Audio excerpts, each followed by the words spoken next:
I'd like to talk to you about your financial future, and I hope those figures become applicable to all of you as we go along. And I'd like to start by posing a problem for you. And so I'm just going to talk for a couple minutes, and we'll do Q&A because what we want to do is talk about what's on your mind. But I'd like you to think about this for just a second. If, as we walked out of here today, I said I would like to buy 10% of your financial future, I was going to write you a check today, and from this day forth, you were going to give me 10% of everything you earned. How much would you want to charge me for that? I'm going to buy 1/10 of you. And I may take the low bid, incidentally, so be careful what you write down. Well, I think if you thought about that a little while, you can contemplate that for a few minutes. You know, you're going to get a check from me today, and you can do anything you want with the money, but from this day forth, you have to give me 10% of what you earn.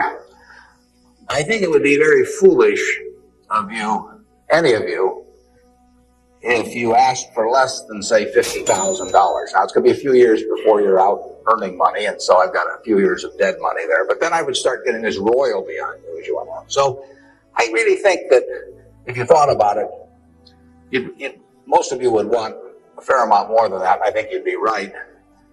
Fortunately, I didn't make this deal with anybody when I started out, so nobody's got a 10% royalty on me. But I think that 50,000 would sort of be the absolute minimum. And if you think about that, that means that right today, you are worth 500,000 because if 10% of you is worth 50,000 in cash today, your potential is worth a minimum on a 100% basis of $500,000. That is the big financial asset you've got. It's way more important what you do with that $500,000 asset that you own today than whether you decide to buy stocks or bonds, or whether you put your money in a mutual fund or pick your own stocks or anything of that sort.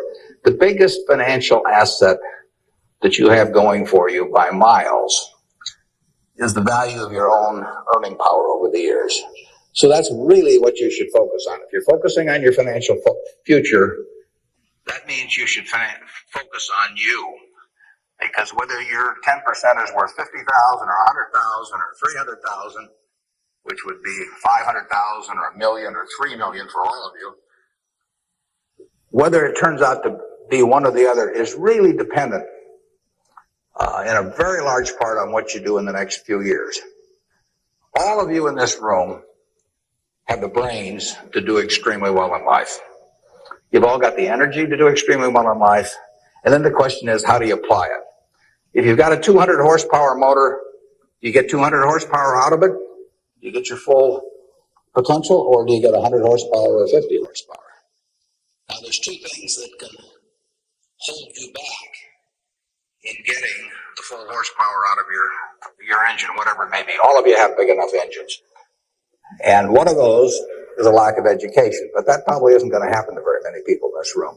If you did have a lack of education, if you didn't have a chance to get a decent education in life, it wouldn't make any difference what that potential was, because you'd never unlock it. But the second most important thing, and equally as important, is in terms of the habits that you develop, in terms of what you do with yourself. When we hire people, we look for three qualities. We look for integrity, we look for intelligence, and we look for energy. But if they don't have the first one, integrity, the other two will kill you. Because if you're hiring somebody without integrity, you really want them to be dumb and lazy, don't you? I mean, last thing in the world you want for them is to be smart and energetic. So smart and energetic only goes with integrity. You make your own decision on that. You can't change your IQ or how far you can throw a football or how high you can jump or the color of your hair very easily. But you can elect to have integrity that matches anybody else's. And if you match that with intelligence, which you have, and energy, which you have, you will get an extraordinary result, and you'd be very foolish to sell me 10% of yourself for $50,000. On the other hand, if you don't match it with that, your potential will, in a significant part, go unused. And I'll give you a little simple tests to apply in terms of thinking about the kind of habits you want to develop. Because you can have any habit you want to be. You can be lazy, you can be prompt, you can be late, you can be honest, you can cut corners. I mean, you have all these choices. And those are choices for you to make. Nobody else is going to make them for you. And I would suggest that you play this little game with me too. Think about the person you would most like to be in life. So maybe it's one of your contemporaries, maybe it's somebody a little older, but pick out the person you admire the most, the person that you'd change places with if you could. And then write down why you admire them. Just put it on a piece of paper. And then figure out the person that you would least like to change places with you. Who really turns you off? Who do you find repulsive? And list the reasons why that person turns you off so much. And put those down on the other side of the paper. And then look at that list. And you'll find that everything on the left-hand side, what you admire in other people, the qualities they bring to life, cheerfulness, generosity, all kinds of things. But then those are things you can do yourself. It's very simple. You got to apply yourself. But the habits you form in doing that early on will carry you through life. And on the other hand, you'll find that the things that make people repulsive, selfishness, obnoxiousness, all these things, egotism, are things that no one has to have. If you find those in yourself, you can get rid of them as long as you get rid of them early. So all I suggest is that you write down a list of what you admire, what you find contemptible, and decide that the ones on the admired side are ones you're going to acquire for yourself. And if you do that when you're young, it'll carry you through the rest of your life. This doesn't work if you do it when you're 50 or 60. By then, the habits are too well formed. But if you do it early, behavior becomes a habit. So if you do that, 2 or 3 years from now, if you go through the same exercise, you'll find out that the person you admire the most is yourself. That can be a little dangerous under some circumstances, but it's not a bad thing. I mean, you want to be somebody you like, and you don't want to be somebody that you dislike. And form those habits early. You basically can't miss. Now, I'll give you one other small piece of advice that's just a corollary on this, and then we'll get to your questions. And that is, as a general matter, as a one piece of specific financial advice, I would say, avoid credit cards. Just forget about them. We're in various businesses that issue credit cards. The American public loves credit cards. But if you start revolving debt on credit cards, you're going to be paying 18 or 20%. And you can't make progress in your financial life going around borrowing money at 18 or 20%.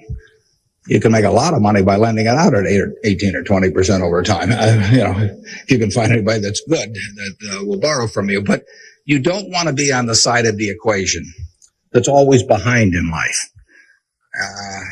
I was lucky. I'd saved about $10,000 by the time I got out of school. That $10,000 was really worth millions I might have earned later on, because after you get a family and everything, the expenses roll in. But those were my tools to work with, but it was only because I was ahead of the game. If you're behind the game by $10,000 at some point and paying 18 or 20% interest on it, you will never, you'll never get out of it. So the trick, I've got a partner that says, all I want to know is where I'm going to die, so I'll never go there, and that's true in financial matters as well. You want to figure out where you don't want to be ahead of time and avoid that. And I get about a dozen letters a day from people who are having terrible problems. And there are 2 reasons why they have terrible problems. One is a number of them have had health problems of some sort. I mean, they have really been hit by or somebody in their family has been hit by some kind of catastrophic illness. And that is it's a terrible thing to happen to any family. And they run up bills they can't pay. And really only society can solve that one.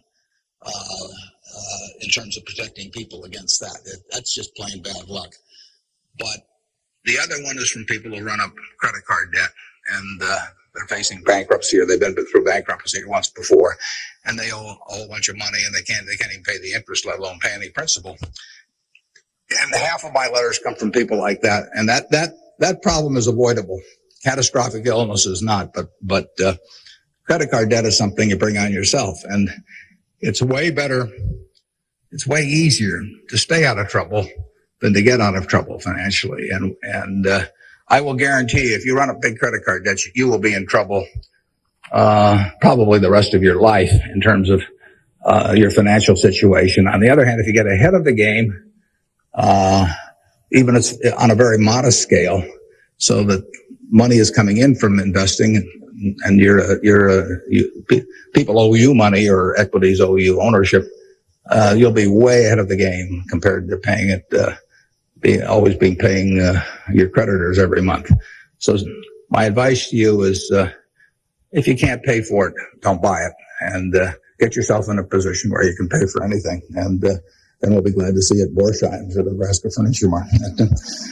Now let's have some questions. Do we have a mic out there that people can either go to or that travels around, or anything that's on your mind? Ask about. Don't be bashful.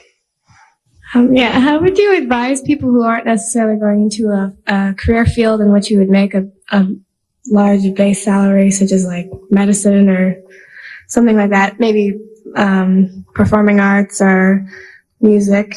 How would you advise us to keep up financially with the rest of the world? Well, it is true that a market system does not pay as well in some activities as might seem appropriate for the importance of those activities to society. Just take teaching, for example. I mean, teaching does not pay well. And what could be more important? I mean, you've got to be as interested in who the teachers of your children are as who your accountant is, or, whatever, or who's winning the heavyweight title of the world, or that sort of thing. But it doesn't pay well. And it's a fundamental choice, whether you're going to go into something. For many people, it'd be a fundamental choice whether you're going to go into something you love or something to try and make a lot of money. I think that generally it pays to go with what you love. I think that it's very hard to find people when they get to be my age who say that they've loved what they've done all their life and feel it was very worthwhile. But they're terribly sad they made that choice because they didn't make a lot of money. I don't think anybody's ever said that to me, that they wish they'd gone into something else where they were uncomfortable doing it or didn't enjoy it, didn't feel very productive, but made a lot of money. So I don't think you'll find that. So I would go to work in whatever turns you on.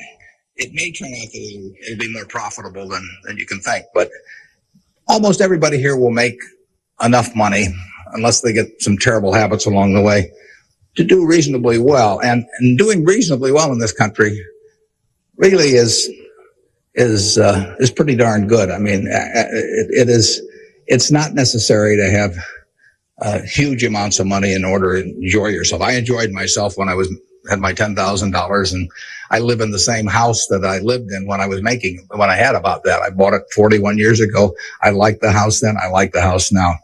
I mean, if you think about it, if you have a reasonable job, you'll be eating at McDonald's and I'll be eating at McDonald's. So we're at a push on food. I mean, in fact, I hope it's Dairy Queen, actually. And and if you come to Dairy Queen, you'll see me. And you can order anything on the menu I can order, and we both can afford it.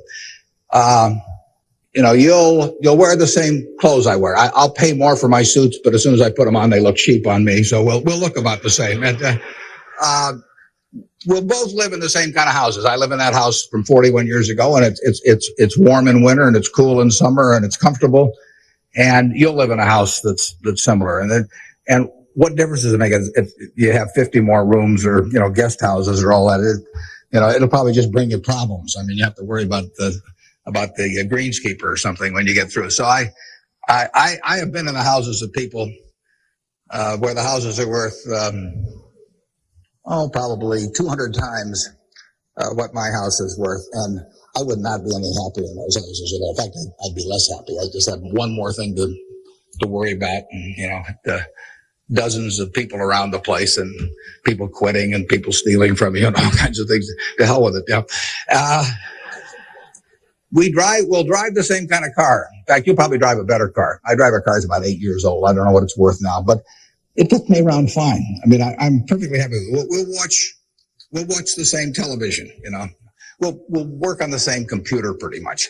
The only difference will be how we travel long distances. You know, I will fly in a plane that's more comfortable than flying Southwest Airlines or something, which I've got nothing against. But that's the one real big difference. And other than that, I do what I like every day. I hope you'll do what you like every day to do. And I work with nice people. I hope you work with nice people. And there's 24 hours in the day, and those are where the hours go. So great wealth is the tiniest bit different in a real sense than having just a decent income. And to trade a decent income and something you love doing and something where you feel worthwhile doing it for huge wealth where you trade off a lot of your principles would be a terrible mistake. Would you not acknowledge your success more on yourself or from the help and teachings of others? Well, I was very lucky in life. If you tell me who your heroes are, I will make a pretty good prediction about what you're going to do. And I had the right heroes. I was very lucky in life, and my heroes never let me down. And started with my dad, and then I had others in business, and so I have had great teachers, some formal teachers, some that were just informal teachers by instinct or example.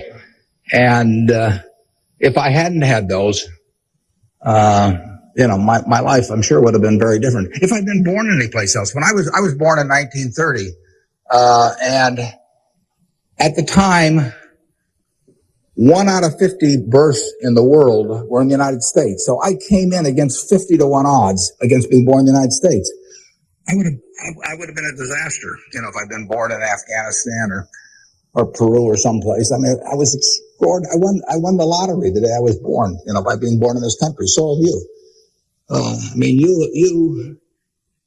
The odds were probably 40-1 against you being born in this country, and it were 5 times more likely to have been born in China, or 6 times, or 4 or 5 times more likely to have been born in India or some other place where it would not have been as easy to exploit the full potential of your talent. So we've all won the lottery in that respect, and that's just plain luck. I mean, and I was lucky to be born at this time. I mean, capital allocation is something that pays off extremely well in this society now, but it doesn't pay off in other societies, and it didn't pay off, many years ago. My friend Bill Gates says that if I was been born a few thousand years ago, I'd have been some animal's lunch. I can't run very fast, and I can't climb trees, and I just happen. Those are talents. Nobody asked me to climb trees now, but there was a time when it might have been important. And incidentally, Bill would have been some animal's breakfast. I mean, he can't run so fast either. But in any event, we are lucky. I mean, just imagine being born a couple hundred years ago with exactly the same talents and how far they would have taken you then. The average person today lives so much better than the richest person lived 100 or 150 years ago. So I'm lucky in that respect. I'm lucky to be born of terrific parents.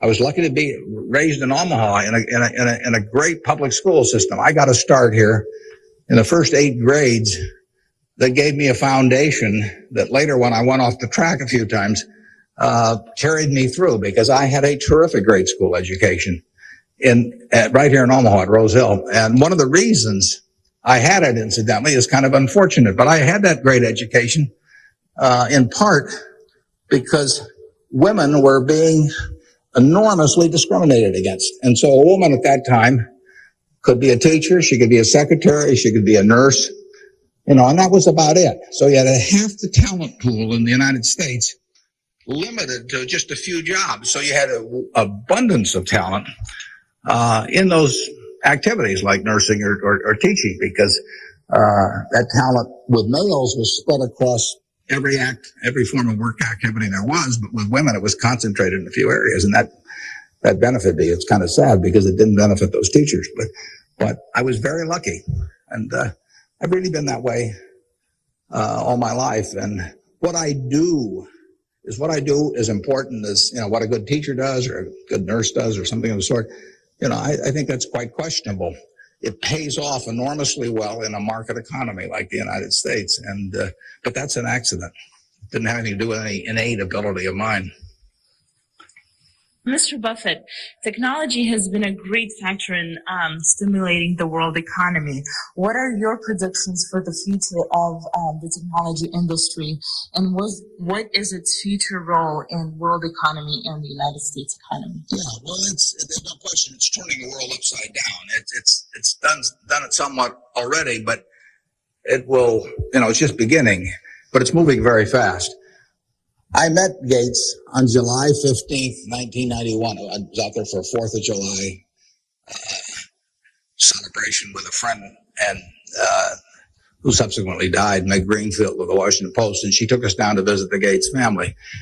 And he tried to educate me about high tech, and he'd had better luck with chimpanzees. I mean, I was really a disaster, but he's a good teacher. But one thing he told me was that at the time, he said, you've got this model in your head of the world, and your model has time and distance as very limiting factors. And he said, they aren't limiting factors anymore. He said, the cost of talking to somebody around the world or getting your message in front of somebody or publishing, he said, it's going to be zero, or so close to zero it doesn't make any difference. And, that was revolutionary. But it's happening already in a very, very big way. And it's just, 8 years later, and it's exploding. So high tech, information technology, whatever you want to call it, is changing the world, and it's going to change it in a very, very big way. It'll change. That's one of the things I think about in businesses we buy. We announced the purchase yesterday of a furniture retailer in Boston, in the Boston area. And, I think to myself, what effect does this new world have in terms of the internet on furniture retailing? You have to think about questions like that. The changes will be huge. I played bridge yesterday, with people, all over the country, but I played it with people all over the world. I just sit down on my computer and I've got some popcorn there and I'm in khakis and a sweater, and I can have a bridge game in 30 seconds with people all over the world, and no cost to it, basically. That's a lot different than trying to arrange a game with 4 people in Omaha, on a day when one guy wants to play golf, another wants to watch baseball. And it changes things in a huge way. We are very fortunate. It's in the degree to which the United States leads the world in this area. We have a lead. It's hard to think of who's in second place. And 15 or so years ago, this country had an inferiority complex. It'd be hard for you to remember because you weren't old enough to be around then. But in the early 80s, we were wondering whether the Germans and the Japanese were going to own everything, and that they were going to make all the steel and they were going to make all the cars and everything else, and the television sets, and we were going to flip hamburgers. That was the standard line. And just imagine in a short period like 15 years how that's changed around. In an important way, that's changed because of this information revolution, where we, like I said, I don't know who you would name as being in second place in the world, but here's the most important industry in the world. The United States has this incredible position, and we're moving all the time with that position. So I think that argues for it argues for a terrific future for the world over time, and I think it argues even more for a terrific future for this country. What are the best ways for youth to get started now in securing their financial future? For what, to secure their financial future? For youth. Youth? Oh, well, it's not very complicated. It goes back to getting full use out of your own talents first. The difference between whether you're going to be earning X or 2X or 3X a year 20 years from now is going to be a function of how well, not how much talent you have, but how well you use the talents you already have. And so that is your best financial future is your own ability and your a capacity to use those abilities to their potential. And that can't be taken away from you. They can't even tax it.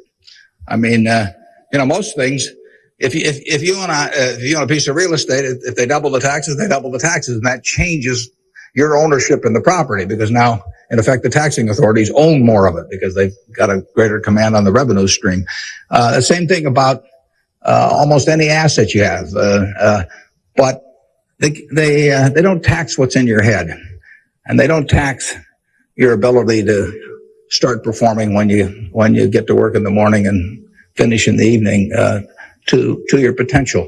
One of the things that amazes me is how people who really do perform well just sort of jump out at you once you're running a business. When I got out of school, I thought, everybody would behave that way, but they don't. Most people sort of go through life in a sleepwalk, and if you don't, you will stand out. So the biggest thing for your financial future is yourself. Now, beyond that, it is always being ahead of the game rather than getting behind the game. It's saving a little, no matter how you do it. I mean, I delivered papers, I worked at Penny's, I sold golf balls, I had a pinball machine around. I did a lot of things that enabled me to accumulate about $10,000 by the time I got out of school.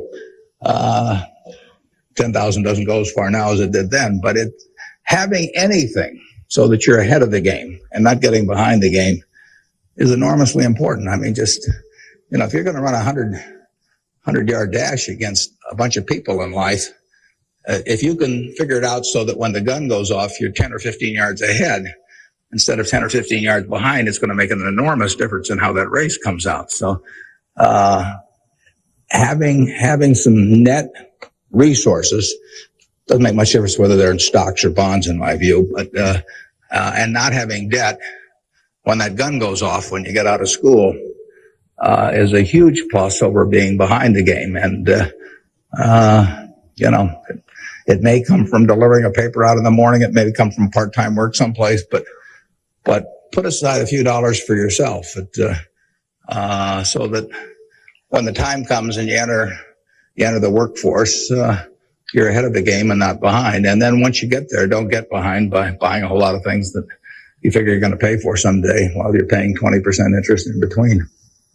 I was wondering, with the increasing costs of education today, what can students do to deal with their debts once they're out of college? Well, that's a tough one. I mean, I guess I'd pay it off as fast as I could, and I would incur as little debt as possible before that time came. And I would say this, in my experience in business, there is very little difference, if any, between a very high-priced business education and what's available for a lot less money. So I went to the University of Nebraska at Lincoln my last year in college. I went to Wharton for a couple of years before that. I learned just as much at the University of Nebraska as I did at Wharton. And it's nothing against Wharton. I mean, it's just we had a very good school here. I had some terrific professors at Lincoln.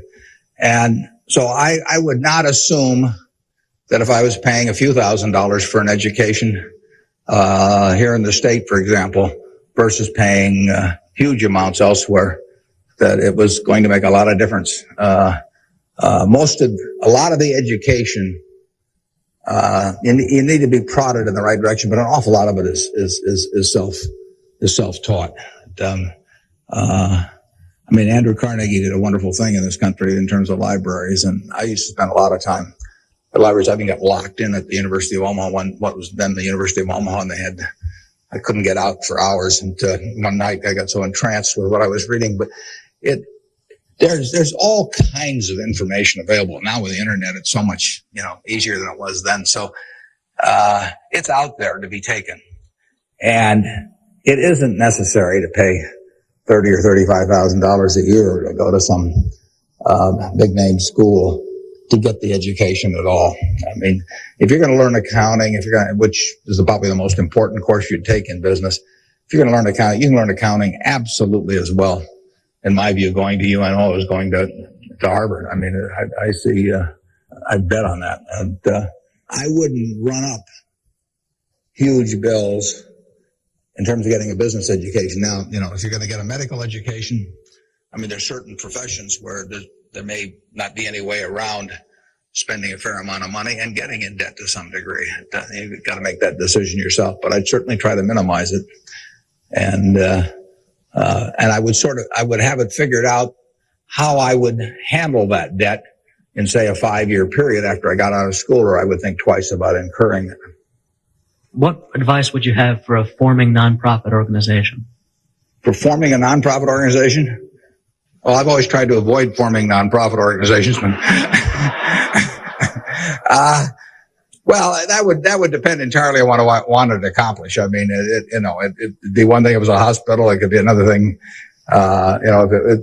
There's so many types of it. So you've got to get people that are experienced and involved in an entity like that. And but it depends so much on the objective you're working at. I understand that you're very civically involved, and I was wondering how important of a quality you think that is for an individual in life and why. Yeah, well, I wouldn't say that I am that. I mean, I do certain civic things. I think your model as a citizen, for example, in Omaha would be Walter Scott. I mean, he is far more civically involved than I am, and incidentally, his predecessor, Pierre Kaywood, was too, but Walter's carried it to new heights. So I don't want to take on any mantle for that myself. I do some things.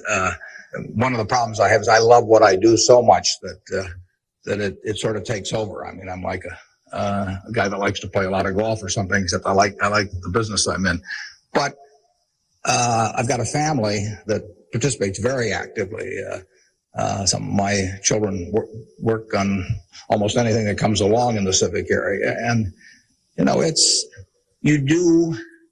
in the end, people do what they want to do to quite a degree. And I think I've never talked to anybody that enjoyed working in civic activities that didn't feel where it was very worthwhile after they've done it. I mean, they built something, and participating in building something is always a lot of fun. And actually you can have a good time. We have this golf tournament, for example, in September, and we raised some money for civic, but everybody has a good time. So nobody's paying any price by doing it. I'm having a good time. The people who come are having a good time.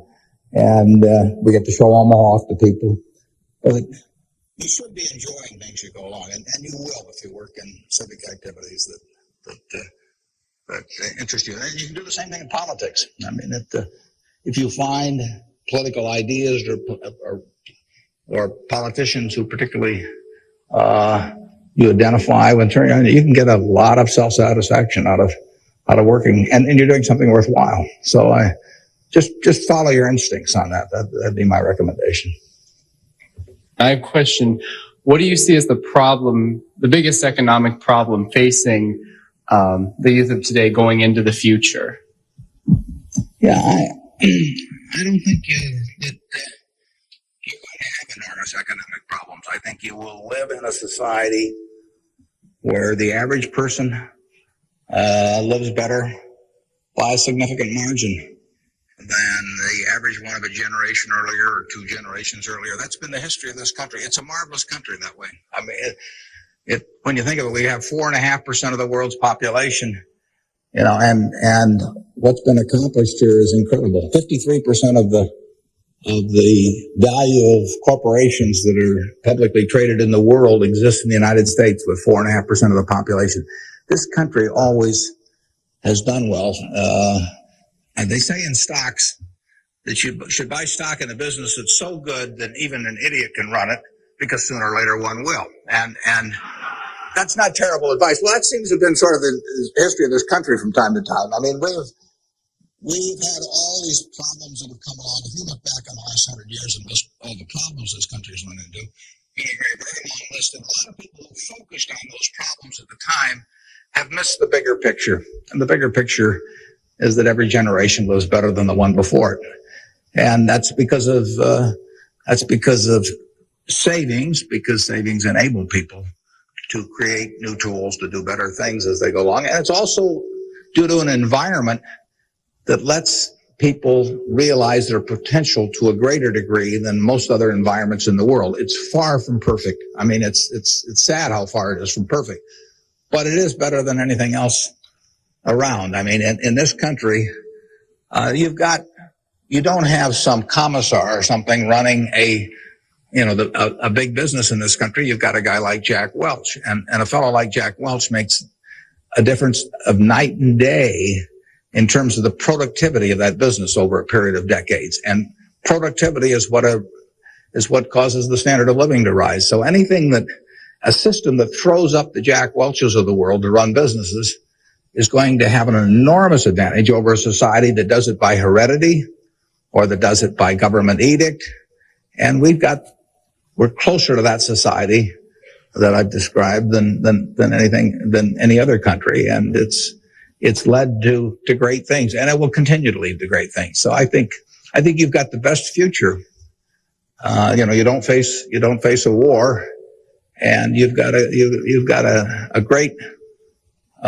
better future in terms of achieving material rewards than any generation in history. So I wish I could trade you places. I was wondering if you could speak for Mr. Gates, were afraid of the impact of Y2K on the economy, or specifically the stock market. Yeah, well, I'm glad you gave me a chance to bring in other people, because I'm the last guy in the world understanding about Y2K. I don't know why this microphone's working. I don't know, why lights go on. I flip on the switch of my television set and pray. I mean, it's all beyond me. But I would say this: the smartest people I know in that area, in large part, think it's going to be a non-event. In this country, I can't speak for the rest of the world, but so I think you'll wake up on January 1st and find the world hasn't changed from December 31st. Now, I would say this: you might get a whole bunch of friends to write you checks for $1 billion on December 31st and deposit them, and who knows what'll happen? You can't lose anything. I mean, that's all they do is bounce, and if the system gets fouled up, you might find a lot of money in your account, but I wouldn't count on it. We own a company called Executive Jet.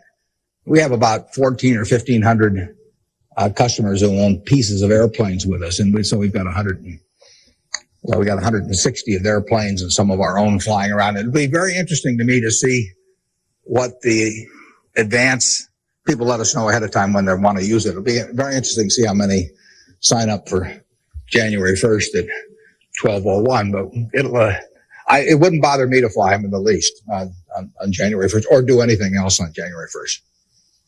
Ideally, I hope they're getting prepared to watch the Huskers play in the big game. And I was wondering, how do you decide what you invest your time and money in?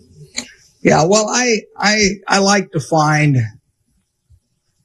businesses that have good economics. Now, what are good economics? Well, good economics are a business that has some kind of a moat around it that makes its product or its service or its location or something a little more desirable to the customer than any other sort of comparable product. The number one candy bar in the last 30 or 40 years has been Snickers. People don't fool around with different candy bars. They fool around with different length dresses. They fool around, with all kinds of things, but they don't fool around with candy bars because they figure, they're going to go in and lay out 50 cents or whatever it is and put it in their mouth. And they're not going to, for 50 cents and putting it in your mouth, I mean, you're not going to say, I'll lay out 45 cents and put something else in my mouth. So you find that very stable. And we like businesses that we think we can figure out where they're going to be in 10 or 15 years. I don't know where the information technology businesses are going to be in 10 or 15 years. I know where Snickers bars are going to be in 10 or 15 years. They're going to be selling just about the way they do now. I know where Wrigley's gum is going to be in 10 or 15 years. There's not going to be a lot of innovation in chewing gum. And the internet's not going to cause people to quit chewing gum either. I mean, at least Gates may think so, but I don't think so. But it's predictability regarding the sustainability of a competitive advantage, something special about a product. So we look for those kind of products, and then we look for people that are running the business that are honest and able. It's easier to find people that are honest and able than it is to find businesses that are going to stay wonderful for a long period of time. There are a lot of businesses that looked like they were going to stay wonderful that really evaporated over time. But that's what we're looking for. And the nice thing about it is we don't have to find very many. If we find one a year, that's terrific. Because you don't You don't need 100 or 1,000 great investment ideas to do well. You need a couple. And the discipline is the most important thing. We don't need brain power. We need discipline. You don't need 150 IQ to do what I do. Thank God. You don't need 140. You don't need 135. You may need 115 or something like that. But you do need discipline. You have to wait until you see the fat pitch to swing at. Because investing is a no called strike game. If I were a baseball player and I only like pitches 2 inches above my navel, some guy could learn that and he could pitch me, 3 or 4 inches below that, and I get called out on strikes because I never find a pitch I like. You can get called out on strikes in baseball. You have to swing at pitches that you don't even necessarily like, particularly after the count gets to 2 strikes. In business, you don't have to swing at anything. You can sit there and the paper says General Motors at 68, or it says General Electric at 115, or it says General Dynamics at 63. And if you don't like those prices, you don't have to swing. You can wait there day after day after day after day, and there are no called strikes. Now, when you swing, when you decide to buy something, then, if you swing and miss, it's a strike. But it's a marvelous game to be in because there are no called strikes, and you can simply wait for that one time in a month or 6 months or a year or 2 or 3 years when you really know what you're doing, where you like the price, where you like the people running the business. And then you swing, and you only need a few swings in your lifetime. So that's the way we try to pick businesses. We try to say the things we understand. There can be all kinds of wonderful investment opportunities out there that I don't understand. I don't know what cocoa beans you're going to do next year. Maybe you know, but I don't know. I don't know what crude oil is going to sell for. But I don't have to know. I just have to know the things. I have to know what I know. I have to know where the limits of my understanding are, what I call what my circle of competence is. And if I'm only able to evaluate 5% of the businesses in the world, no problem. I just stay within that 5% and try and find something. And most people get in trouble in investments because they get itchy. They can't discipline themselves, and they hear about other people making money. Nothing upsets people so much as to hear about their friends making money. That's very destructive to discipline because they think, I'm smarter than that guy next door, and he just bought that new car with the money he made trading stocks on the internet, so why can't I? Well, the answer is you can't over time. You will lose money if you trade stocks actively. And it's hard to exercise the discipline. But anytime you buy something, you should be able to take out a one-page sheet of paper and say, I'm buying General Motors at 65. I'm buying General Electric at 150 because. And you should write down the reasons. If you can't fill out the sheet, if it's because somebody told me about it at a cocktail party last night, that's not good enough. If it's because my broker told me about it, that's not good enough. You've got to have a reason for thinking that it makes an intelligent investment. You do the same thing if you're buying a farm or an apartment house. If you're buying a farm, you'd say, I'm buying this farm at $1,000 an acre because I think I can earn $60 an acre on it. If corn sells at such and such, and soybean sells at such and such, and yield is such and such. And you figure it out. That's the same reason you buy businesses. And when you buy stocks, you're buying a little piece of the business. And that's probably the most important thing to remember in investing is that when you are buying a stock, you're buying a little piece of the business. And if you are buying it at an attractive price for the business, for the whole business, you're going to make money. And if you aren't, over time, you won't make money. Reverend Jesse Jackson talked to us earlier. He seemed to believe that the moral standards of today's society will eventually affect us in business. How do you feel this will affect us as youth growing up in the United States? I think very difficult to quantify moral standards over time. You can pick out huge weaknesses at any given time in terms of how people or the country is behaving and huge strengths. So I think it's enormously difficult to quantify. I think by and large we have made progress in what I would call institutionalized moral standards in this country. In terms of slavery, the women couldn't vote, a century ago. half the country were second-class citizens in that respect, and they had much lesser rights in terms of inheritance and all kinds of things. The income tax didn't exist 100 years ago. So the idea of taxing people according to how much they benefited from society and their income didn't exist. So I think in terms of institutionalized moral standards, the country has made really quite significant progress in the last 100 years. I think, there's an enormous distance to go. I think we're going in the right direction, maybe by fits and starts, but I think we're going in the right direction. And I think that it will be a significant plus to everybody in this room if they live in a more moral society 40 years from now than a less moral. But I think the odds are that they will. I think the country moves in that direction. Very difficult to do it. All kinds of interests that work against it. But in the end, I think the American people want it. And you saw it in civil rights. I mean, it took television to dramatize what was going on, and people that weren't near it preferred not to think about it. But it got through to the conscience of the American people. And a lot of progress has been made there, and there's a lot left to be made, but it's better than it was. And the pace may seem very slow to those people involved, and I can understand that. The pace, for women's suffrage, I mean, that went for decades and decades and decades. Women couldn't be on a jury.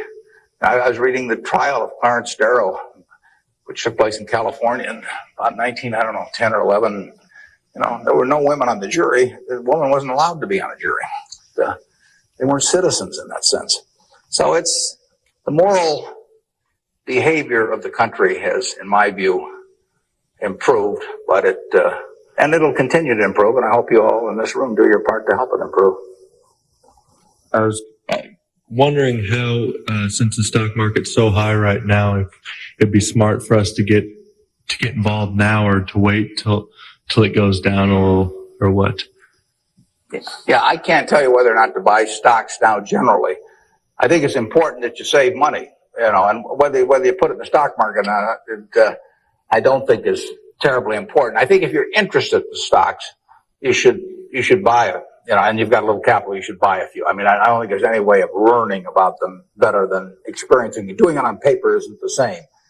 I can guarantee you, if you lose money on paper or lose real money, it's a different experience. And I think you'll learn more about yourself if you do it that way. I bought my first stock when I was 11. I was at Rose Hill at the time, and I bought 3 shares of City Service Preferred at 38, and it went down to 27, which is something I still remember, even though I was 11 at the time. And then it went up to 40, and I sold it. I made $5 on my 3 shares after commissions, and then it went to 200 and something. So, I probably remember that a little better than if I'd been doing it on paper. And I fooled around doing a lot of things between about age 11 and 19 in the stock market. I did charts. I did all kinds of technical analysis. I read every book I could get on the subject. And I didn't do that well. I didn't do terrible, but I was really just floundering around. But by the age of 19, when I read Ben Graham's book, I was at the University of Nebraska in Lincoln, I went and bought this book called The Intelligent Investor, just come out, and it had an enormous impact on me.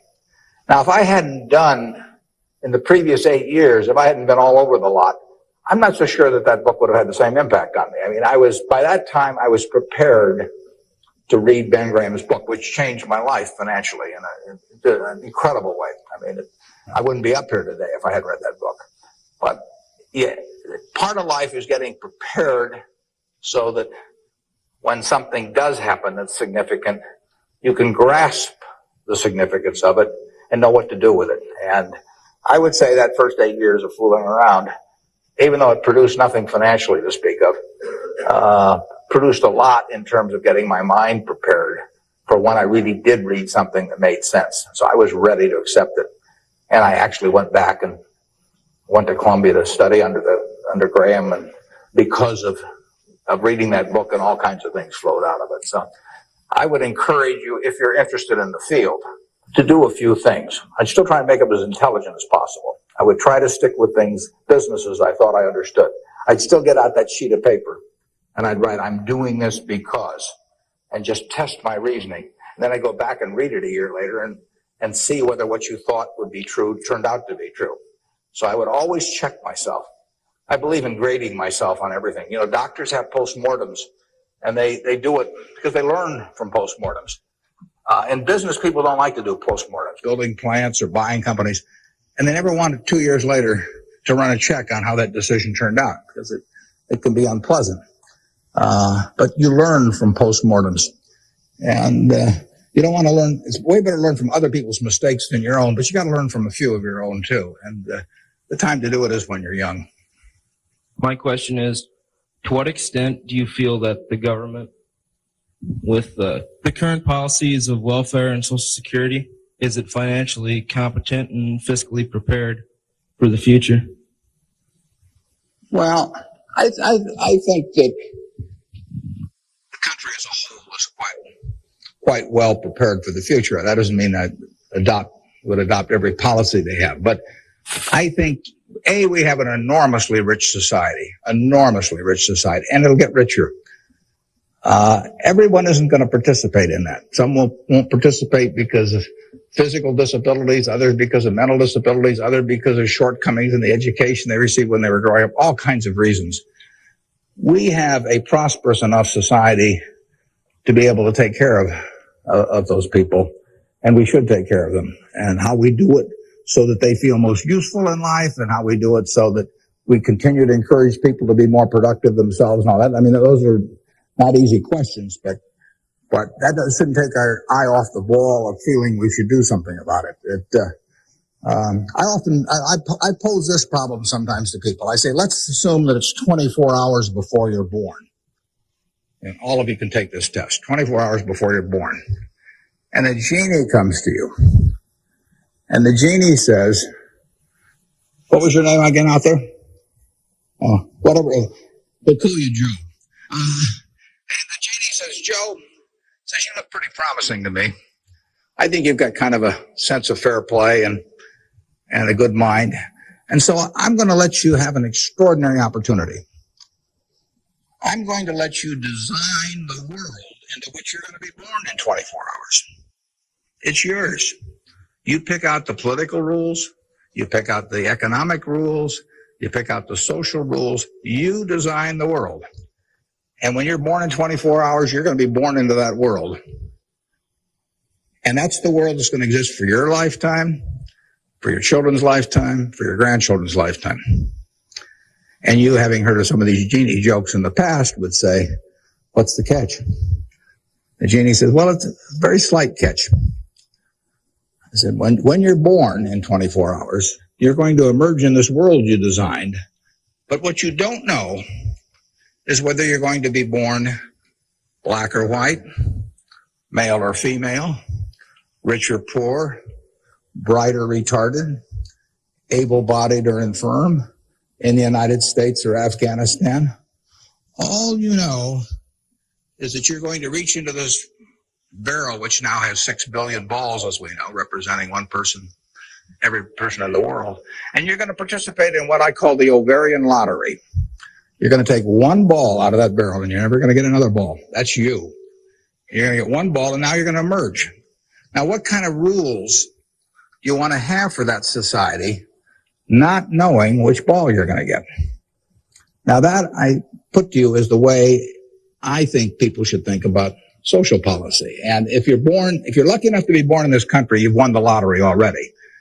But we should have a system, in my view, that encourages the Jack Welches and the Bill Gateses and all of that to work far beyond the time when it has any economic significance to them. We want people commanding those resources who are extremely able at commanding them. That's how the standard of living moves forward. So we should want Tom Osborne coaching in Nebraska. We should want Bill Gates designing software, and we don't want to mix up those two. We don't want to get Bill coaching in Nebraska. So you want a system that gets people to their potential and puts them in the position where they can do the most good for society. But you also want a system for the people who get the wrong ball. I mean, somebody's going to get the ball, that says AEIQ. Somebody's going to get the ball that says this disease or that disease early in life that cripples them. And we've got a rich enough society that we can take care of those people. And I think that, to get back to your question, I think that this society will move more and more in that direction. It has the capability of moving more and more in that direction as our resources and our output increases. And I think that it has the will to do that in a general way, although, like I say, there have always been lots of fits and starts. So there is no shortage in the United States of resources. There's no shortage of output. You have to have a system that encourages people to behave to the limit of their abilities and puts them in the right place.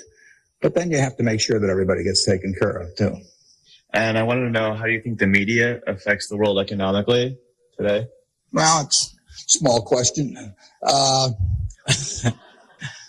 what it obviously does, simply because it's moved so far technologically, is it's brought it together in a big way. I mean, I was over in China a few years ago, and I was right after the time of the women's conference in Beijing, and I was reading the Chinese coverage of that conference, and of course it had nothing to do with what was taking place, but the internet was coming in, and you know, you can access the Washington Post or the New York Times or anything. I get the Washington Post at 9:30 here at night.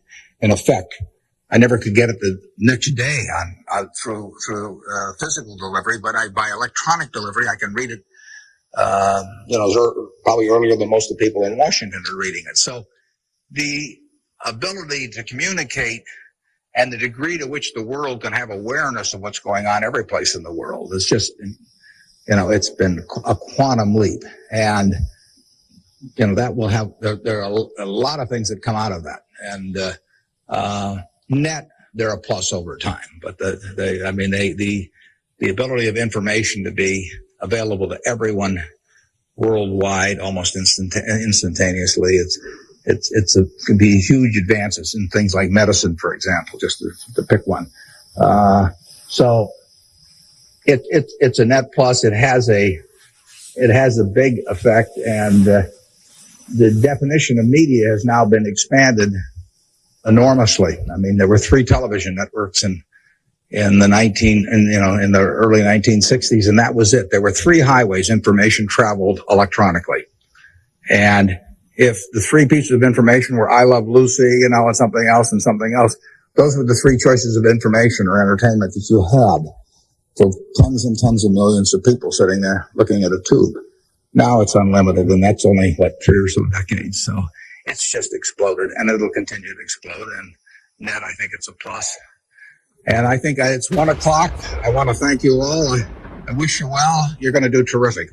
Thanks.